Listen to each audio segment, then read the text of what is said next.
এবং left winger. Right, কোন দেশ থেকে আসা হয়েছে? আমি ইটালি থেকে আসছি। তো আমার মা বাবা সবাই ওইখানে থাকে, আমি প্রবাসী।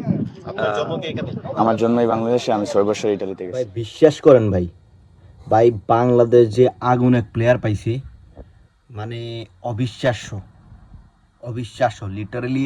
এই প্লেয়ারে যদি বাংলাদেশ ধরে রাখতে পারে, ভবিষ্যতে এই প্লেয়ার সাউথ এশিয়া তথা এশিয়ার একটা জায়ান্ট প্লেয়ারে পরিণত হবে। ইয়েস, আমি বলছি আব্দুল কাদেরের কথা, ইতালি প্রবাসী আব্দুল কাদের, যে বর্তমানে আন্ডার-19 সাথে আছে। সে আন্ডার-19 সাথে প্র্যাকটিস করতেছে।